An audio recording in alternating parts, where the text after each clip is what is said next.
É um imenso prazer poder participar do projeto Saiba Mais sobre o Prêmio Nobel da Embaixada da Suécia aqui no Brasil, a qual eu agradeço imensamente o convite e fico muito honrado em participar.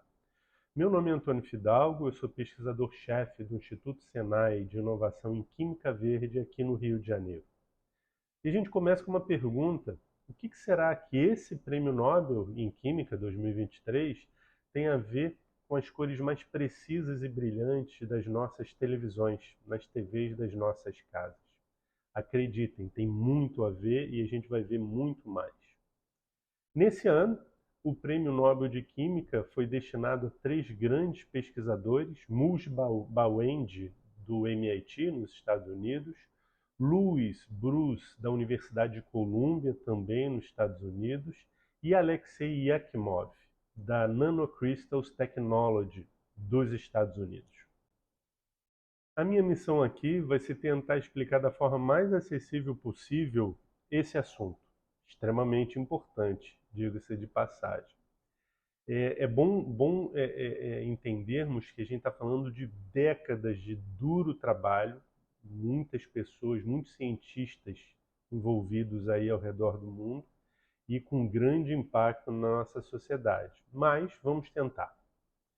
A gente sabe que as propriedades de um elemento elas são regidas pelo número de elétrons que esses elementos possuem. Mas, quando a gente vai para a escala nanométrica, a gente começa a perceber outros fenômenos, os chamados fenômenos quânticos. E aí, essas propriedades elas são determinadas pelo tamanho dessa matéria.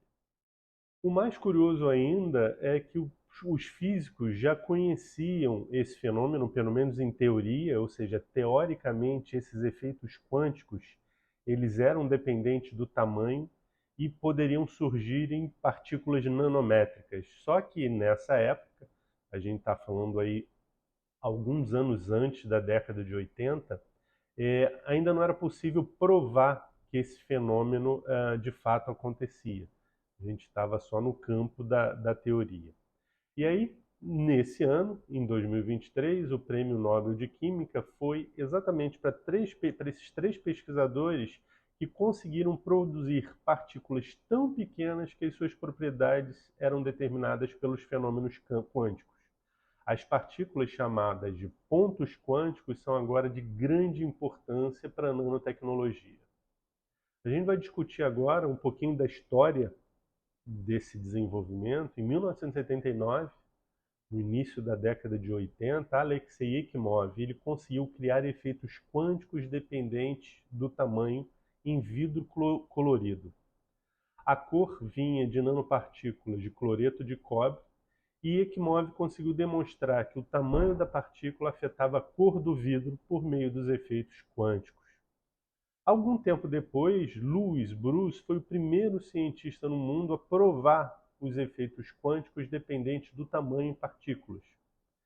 Já em 1993, Mus Bawende ele revolucionou a produção química de pontos quânticos com uma qualidade tão elevada, fazendo com que essas partículas fossem quase perfeitas.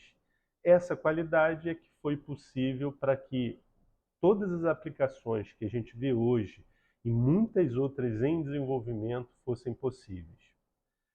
A gente fala que muito das propriedades de cor, dependendo do tamanho, em termos gerais, esses pontos quânticos, quanto maior, eles passam a emitir vermelho, e quanto menor, eles passam a emitir lá para o azul.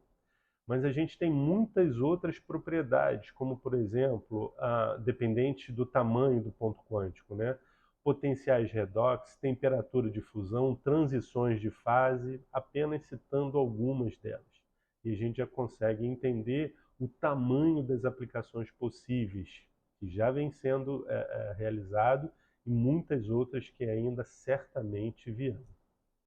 Atualmente, é possível produzir pontos quânticos com propriedades altamente controladas e dependentes do tamanho, utilizando métodos químicos consolidados com custos relativamente baixos. Esses materiais hoje são revolucionários e amplamente disponíveis. A gente está falando em 2021 de um mercado de mais de 4 bilhões de dólares. A gente, além das cores das TVs QLED, que eu falei agora há pouco, a gente tem possíveis aplicações na fotodetecção do infravermelho. A gente tem muitas aplicações futuras, como, por exemplo, eletrônicos flexíveis, os sensores cada vez menores e mais precisos. E talvez o que me chama mais atenção é o grande potencial dos pontos quânticos em melhorar a tecnologia das placas solares, fazendo com que elas fiquem mais finas, por exemplo, mais eficientes. Isso vai contribuir muito para a transição energética que a gente vem cada vez mais discutindo, a redução das emissões de carbono, o aquecimento global, as mudanças climáticas que a gente já vem percebendo. Eu acho que talvez num futuro muito próximo a gente perceba ainda mais aplicações desses pontos quânticos. Sem falar nas grandes aplicações biomédicas, na capacidade de marcação de células com tumor, de marcação no interior de células, diagnóstico de doenças, dispositivos biomédicos. Então a gente está falando realmente de uma produção científica, uma inovação que foi muito importante para a humanidade. Eu acho que a gente tem muito que agradecer a esses 3 pesquisadores especialmente e todos os outros que ao redor do mundo vêm trabalhando nesse tipo de tecnologia. Muito obrigado.